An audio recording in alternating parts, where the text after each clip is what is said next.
So emotional eating can feel like the invisible wall that's holding you back from your goals. And if you're an ambitious woman, you've probably been trying all the things to help you. And it seems like you can probably succeed in many areas of your life, but this one seems to keep derailing you. You keep falling back into emotional eating.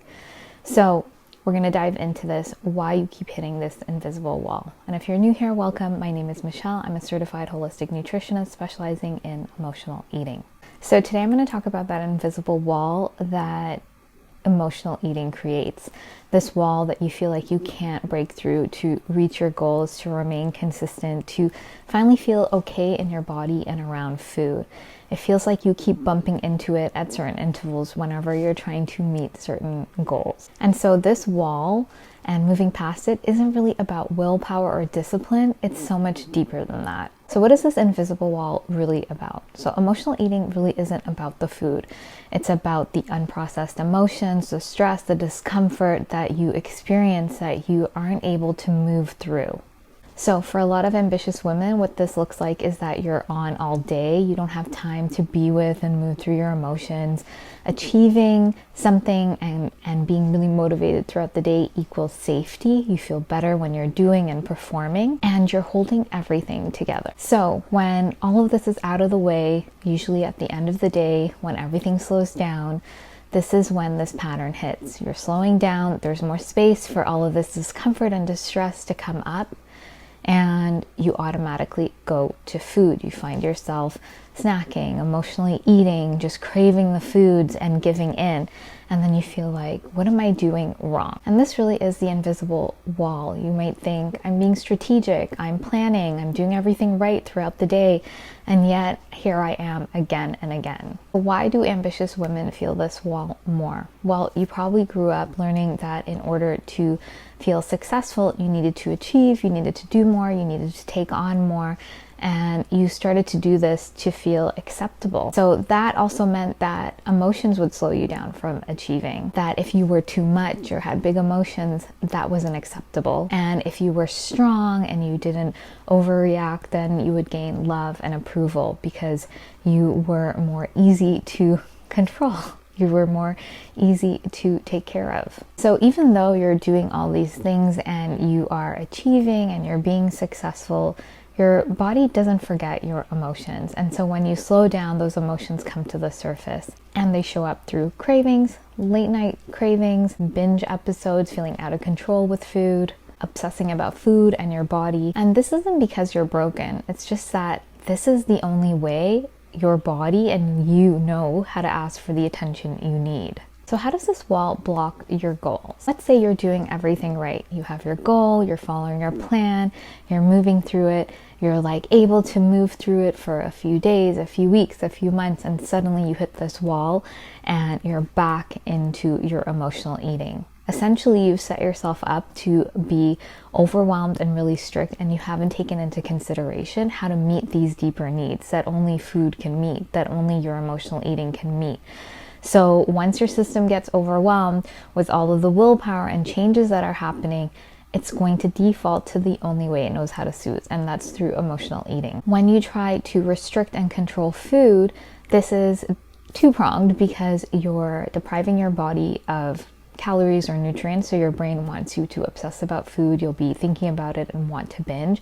And also you are creating sort of this shame cycle. So when you can't stick to the plan, the control, the restriction you set out for yourself, then you fall into a shame spiral. And then the only way to soothe that shame is through food. And so it looks like you hit this wall again. You're back in your emotional eating. So let's say you also are thinking, I don't look the right way. I'm not getting the results I want with my body. This is another wall you hit. Every time you hit shame or criticism or something you don't like about yourself, you bump up against this wall that you then go to food to soothe.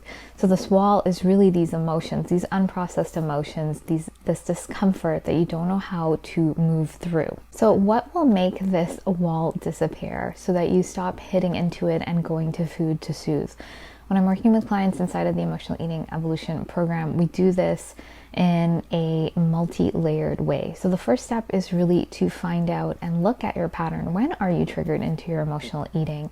And we're also learning to discern true from emotional hunger. So the first step is really to learn to nourish your body. As you're nourishing your body and moving away from these restrictions and this sort of diet mentality, you start eliminating that need to binge out of restricting your body of nutrients. And then we can also start seeing when you're emotionally triggered and going to food to soothe yourself. And so your pattern becomes really clear. So you're not binging out of restriction, and we can see when you're triggered emotionally into your emotional eating.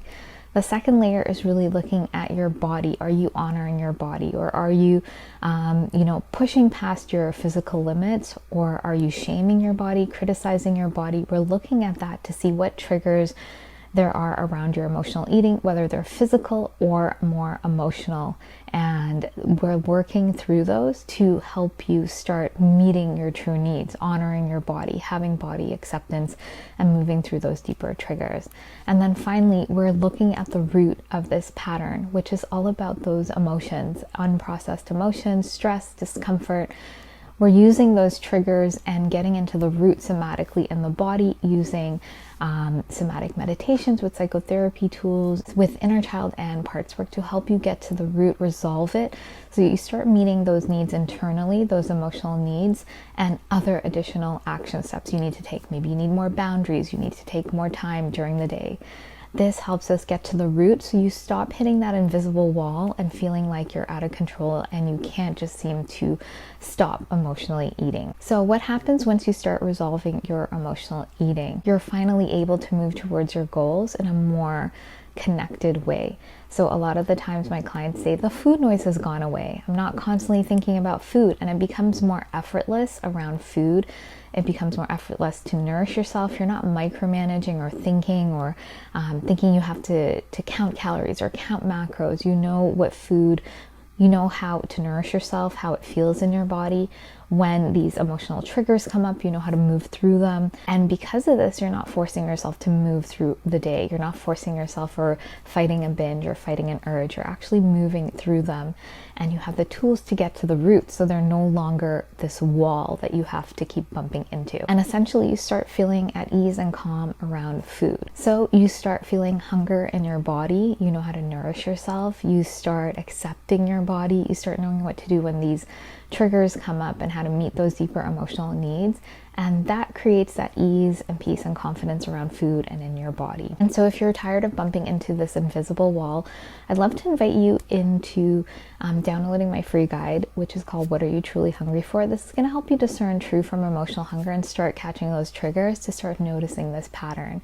And if you'd like deeper support, I'd love to invite you to find out more about the Emotional Eating Evolution program. This is my 12-week container with the step-by-step process, the guidance, support, office hours, one-to-one sessions with me, and the deeper tools to help you get to the root of your emotional eating, to shift it so you can start feeling at ease and confident around food and in your body and stop bumping into this invisible wall.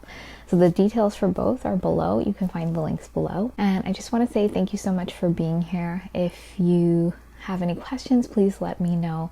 And please be sure to like and subscribe. I look forward to sharing more with you, and I hope you have a great day.